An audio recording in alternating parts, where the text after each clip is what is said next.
I was watching this video yesterday on YouTube. It was a fantastic video. I can't remember the name of the person who did it, unfortunately. I'll put it in the sidebar.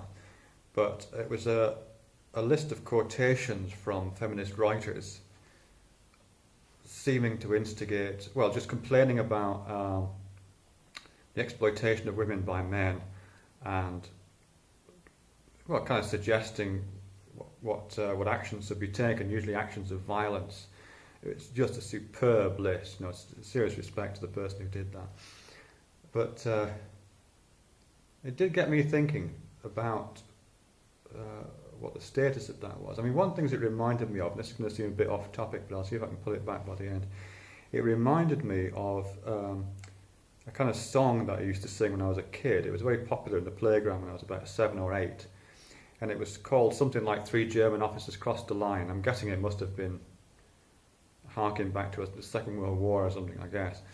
But it was very popular in my playground when I was a kid, and it was, well, I won't sing it, but it was a song about 3 German officers who crossed some line or other, I guess. And then they come upon a wayside inn, like a pub, and they go in. And when they get into the pub, they meet the landlord's daughter. The landlord's daughter, she was there, and it says, with lily white tits and golden hair. So they meet this woman. And the third verse is, they tied her to a feather bed and fucked her until she was dead. The fourth verse is that the landlord, he was so ashamed, he fucked her back to life again. And then it goes on. And I remember very clearly singing this when I was a kid, probably only 7 or 8, along with a whole bunch of other people in the playground, girls and boys, but mostly boys. And it never occurred to me at the time that this was a song about sexual violence, or militarized sexual violence, or rape, or incest, which clearly it is. But it had a good rhythm to it, and it kind of, it was quite, had a good chorus. So that was good fun. So it reminded me of that, but it also, so this video I'm talking about right now, so it reminded me of that, and we'll try and get back to that by the end of this. But it also reminded me of this section in Steven Pinker's book, Stuff of Thought. He's got a great chapter in there, which is about swearing and swear words, and the kind of linguistic and grammatical construction of phrases which have got sexual references in them. It's absolutely brilliant. But one of those sections is about the difference between polite words for sexual activity and impolite words for sexual activity. And he says that those, the polite ones, are grammatically constructed differently. They use different verbs with different verb tenses, different grammatical constructions from impolite. He says the polite ones, things like have a relationship with, go to bed with, be intimate with, these kind of phrases. Firstly, they're, I think they're intransitive. I always get these things mixed up. They're intransitive, so they have no object. But also they are, well, they're redolent of shared activity. So they form part of a group of grammatical phrases which imply that two or more people mutually engaged in some kind of unspecified activity. You say go to bed with someone, you're not necessarily you're not making it explicit what you're going to do when you get there. Or if you say when have a relationship with, you're not being explicit about what's happening within this relationship, even though everybody kind of knows what you're talking about. So it's some kind of unspecified activity that 2 or more people are engaged within. The impolite words, on the other hand, like he quotes words like fuck, stup, bang, screw, a whole bunch more, I can't remember them all. He says that, first of all, these are transitive, so they do have an object at the end of it. So it's things like John fucked Mary, that kind of phrase with a person at either end of the fucking, if you like. He points out these are transitive. Secondly, that they are part of a, and this is where it gets slightly, revealing for me, quite interesting. He says they're part of a series of verb constructions, sentence constructions, in which somebody does something to somebody else, or somebody does something to something else, because it can also apply to inanimate objects. And he quotes that piece in Portnoy's Complaint, where the chief character fucks a piece of liver that's in the fridge. So it can be an inanimate object. And thirdly, the metaphorical analysis of this, and this is where it gets a little bit speculative, possibly, but I think there's good evidence for it. And he's kind of citing George Lakoff and that the whole body of ideas to do with cognitive metaphor. He says the cognitive metaphors associated with activity have a lot of overlap with activities which are exploitative or damaging.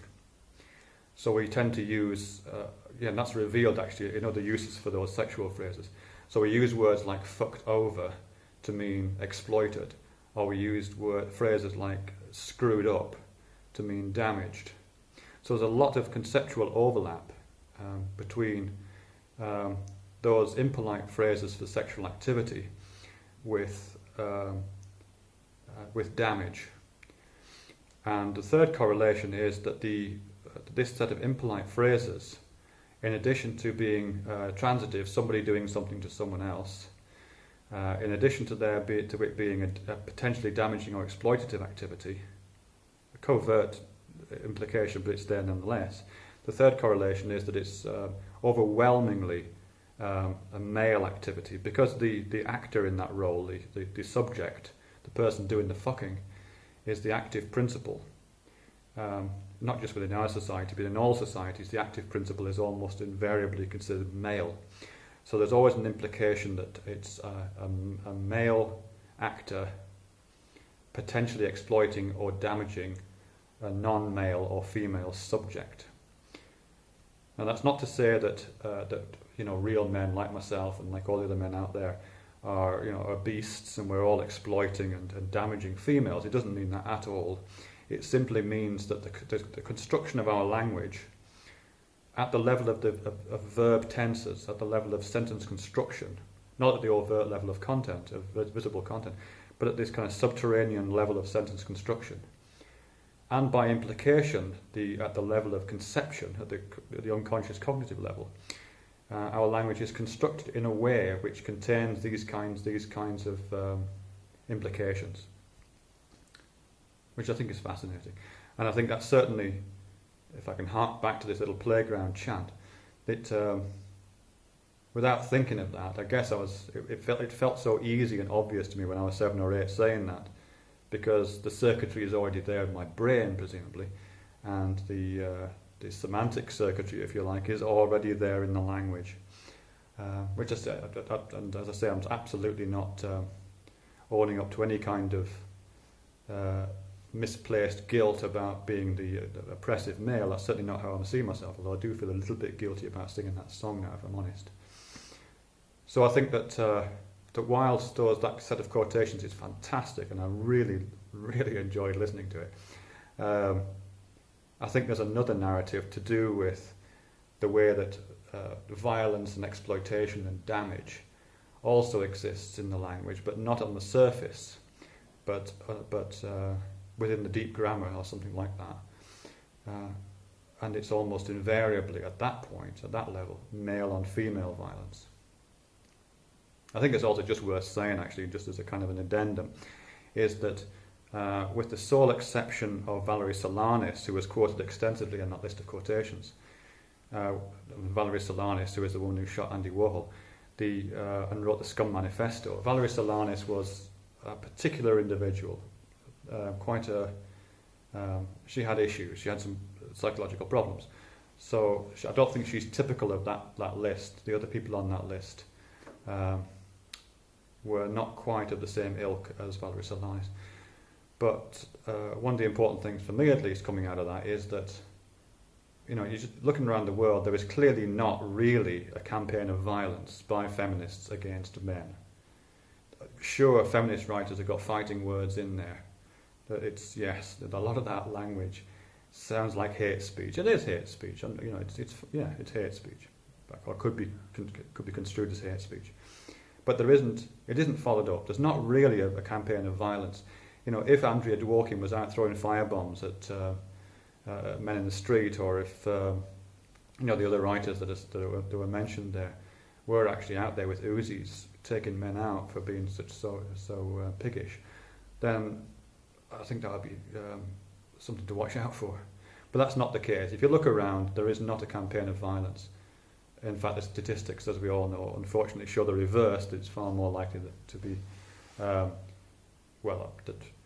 that men hurt one another and men hurt women, that tends to be the dominant pattern, not the other way around. So yeah, but thanks very much for that list of quotations. I thought it was very exciting and interesting. I think there are other narratives to put alongside it, but yeah, I enjoyed that.